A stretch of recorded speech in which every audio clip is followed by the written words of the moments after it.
Hello, my name is Hannah, and this is my first YouTube video, kinda. I had this channel. I used this channel in like middle school, but we don't talk about that. So, it's my first YouTube video.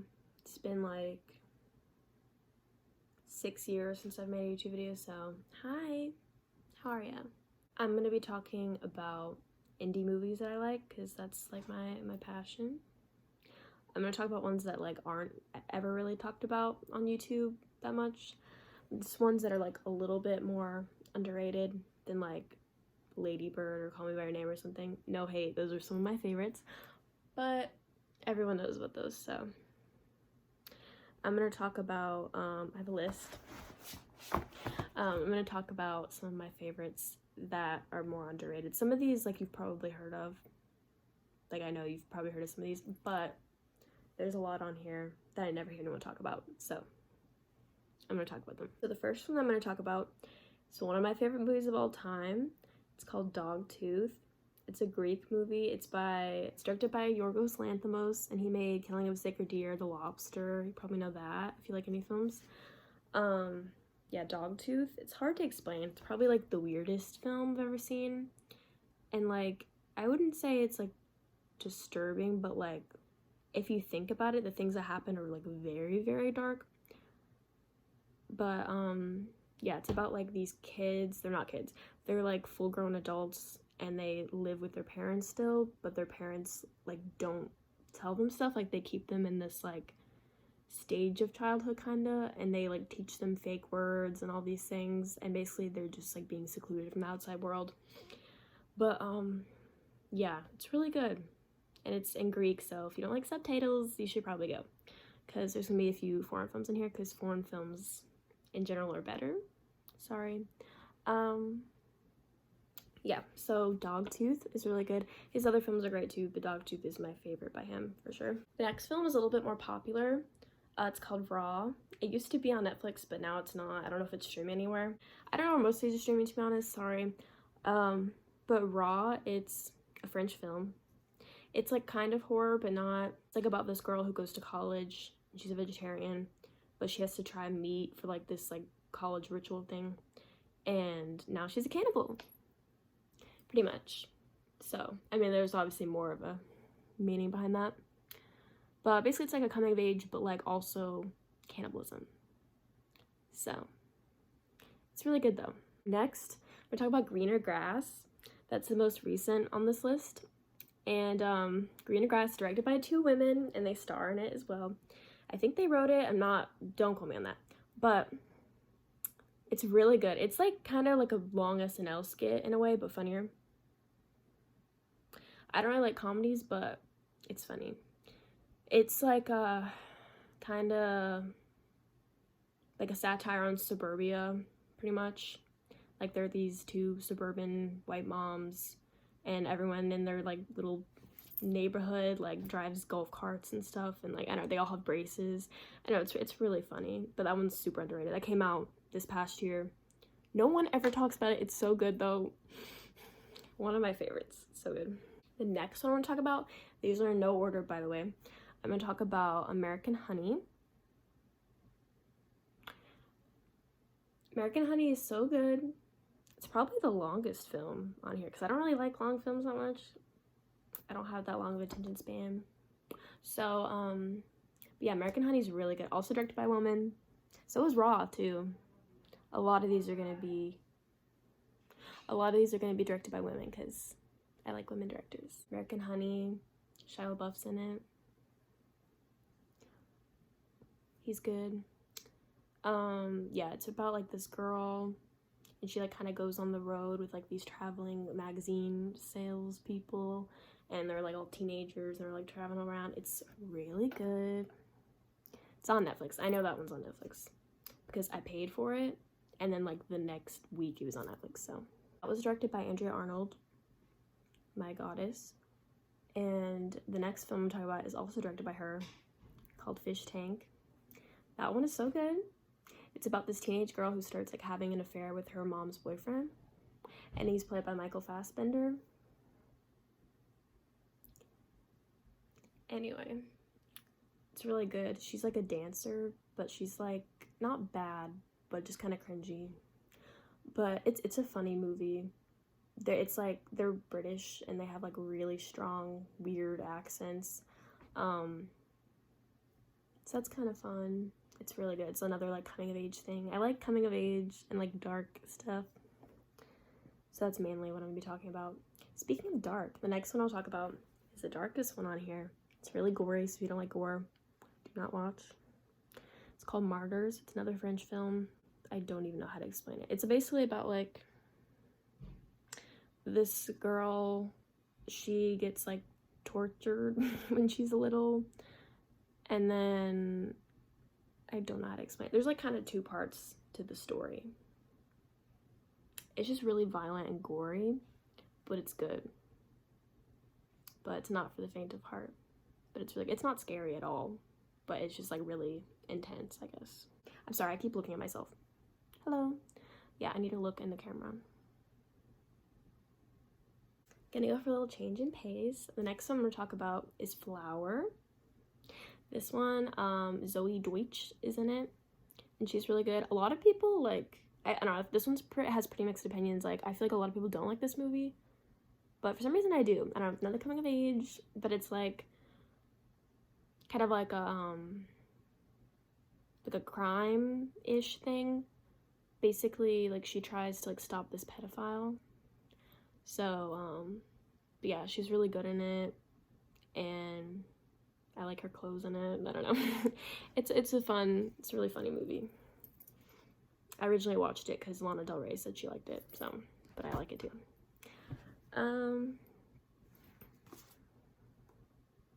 Next, I'm gonna talk about one of my favorites of all time. This one, you've probably like seen the poster, or like heard the title or whatever, or heard the soundtrack too. But Palo Alto, so good. Wow, one of my most like rewatched movies, I think. I've read the book actually. I've only read like 3 books in the past like 8 years. And they're The Fault in Our Stars, which used to be my favorite movie in like middle school. Call Me by Your Name, which is one of my favorite movies, and then Palo Alto. Palo Alto is really good. It's just like coming of age again. But James Franco wrote the book, and he stars in it. And I don't know, it's just like a dark, like coming of age thing about these like different teenagers. And it's really good. And the soundtrack is great. Blood Orange is on it, or Devonte Hines, I think that's how you say his name. I think he's in charge of like the whole score. But yeah, that's so good. I wish it was on vinyl. If anyone from the team is watching this, I need the vinyl. The score is on vinyl, but not the soundtrack. The next film I'm going to talk about is probably the most, I don't know, I'll say the next two I'm going to talk about are the most underrated. One of them is called Detachment. I didn't think I was going to like this as much as I did. No reason, and just like, I don't know, it's about like this man, substitute teacher, and he like goes to the school, and there's like troubled teens there. I don't know, it's so good. The way it's shot is incredible. It's just like, it's so aesthetically pleasing. And like the reason I wanted to watch it in the first place is because the poster is beautiful.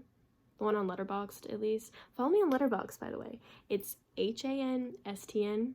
That's also my Instagram. Detachment is really good. Most of these on the list are like an hour and 30 minutes, so like wouldn't hurt to check them out, you know. So the next one that's really underrated is called Wetlands. It's a German film. It seems like it'd be directed by a woman, but it's not. But it has the vibe that it is. Whoever the director is, he's pretty cool. But it's about this girl, I think her name's Helen, and she's like gross. That's like her thing. You'll see what I mean if you watch the movie or like the trailer. But I don't know, she's just like a strong woman. I don't know. She's a teenager, but like she does what she wants. She kind of has like a troubling family childhood life situation, and I don't know, basically she ends up in the hospital because she like rips like a hemorrhoid open. Anyway, weird, but it's a good movie. The next one I'm talking about, everyone hates it. I don't know why. It's really good, actually. I watched it like middle school, like a really long time ago, like before I was actually like into indie movies really. But it's called Men, Women, and Children. I only watched it because Ansel's in it. Ansel Elgort, that's my man. Anyway,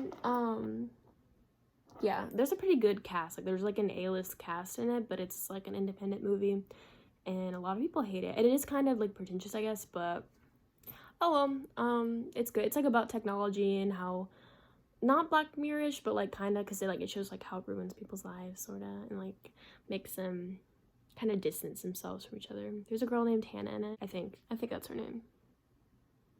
I don't know. Anyway, but Ansel's in it. He's cute. Adam Sandler's in it, but he's good.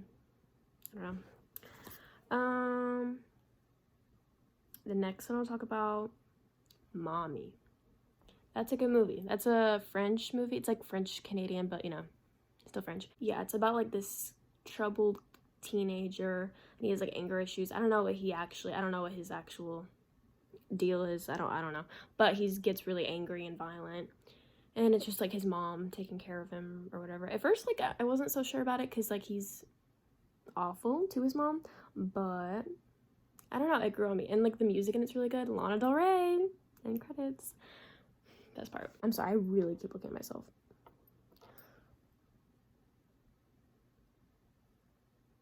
Yeah, it's really good. It's filmed nicely. It has like the square, I sound stupid, the aspect ratio that's like a square. But then it like kind of changes to like a rectangle, like when different, you know, emotions start to happen. Yeah, so that's Mommy. The next one I'm gonna talk about, sorry, I keep looking at my notes and myself. The next one I'm talking about is Buffalo 66. This one is pretty interesting. It's funny. All the comedies I like are like dark-ish comedies, but it's about this guy who basically kidnaps this girl and like makes her pretend that she's his girlfriend. But I mean, she's kind of like a weak character, but also, I don't know, I like her. Like, she just goes along with it. And like her outfit's pretty iconic. Like I'm gonna dress as her for Halloween, even though Halloween's not for like 7 months, but you know, yeah, it's interesting. And he's like a really, I can't think of the word, but he's like the main guy is like really rude. And like he also directed it and like wrote it and edited it. He does literally everything for his movies. So Vincent Gallo is his name. But yeah, that one's pretty good. That one's like kind of a cult movie, like a cult classic, but like not, I don't know, like an indie-ish cult movie. So then I'm gonna talk about Synecdoche, New York. This one's so depressing. Like, it kind of changes how you view life a little bit. I don't know, it's like really confusing. Stuff will happen, you'd be like, oh, all right, I guess this is happening now. It's really sad. I don't know, it's about this guy. Yeah, I didn't even say what it's about. It's about this guy and Philip Seymour Hoffman. Like, I guess he's like a play director. I don't know, it's been a while. He like directs plays, and he wants to like make something that'll have an impact. So he like starts working on this big production, and he ends up making this whole like fake city, and like it's like this whole, it's very meta, and like just a lot of, yeah, kind of. I think I'm on to the last one on my list, number 15. I've been on the floor this whole time, by the way. Ow. The last one I'm gonna talk about is You Were Never Really Here.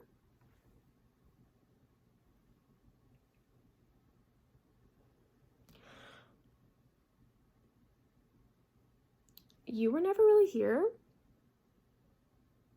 stars Joaquin Phoenix, directed by Lynn Ramsey.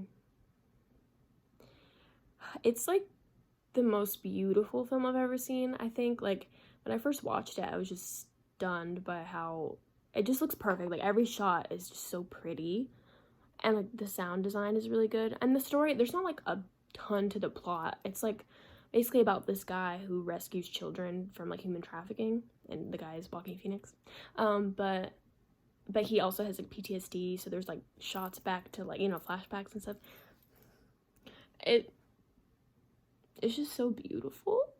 And like, it's really good. I don't know, it's like underrated. Like, it's so, people know what it is obviously, but just like the way it's shot, it's just perfect. Like, I don't know what else to say about it. It's really good. It's on Amazon Prime. I forgot to say where any other of these were streaming, but most of them I feel like aren't streaming anywhere.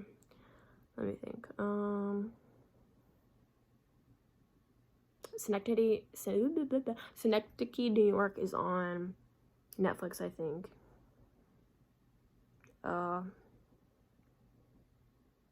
Dogtooth is on Tubi.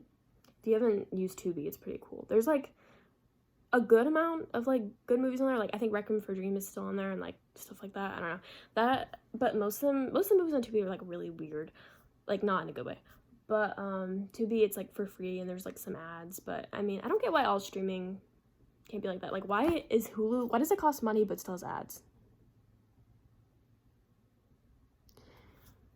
So Tubi has, I think Tubi might have Palo Alto too. I'm pretty sure. But anyway, thanks for watching. I hope you enjoyed. I guess in the future I'll make more like film related videos and like music. So like any music, you know, Brockhampton. Okay. So yeah, I guess One Direction. I guess I'm gonna go now. Okay, thanks for watching. I'll make another one soon. Sorry this is like shot badly. But yeah, it's just on my phone. So don't judge. Yeah, bye. Thanks for watching if you watched this far. Bye.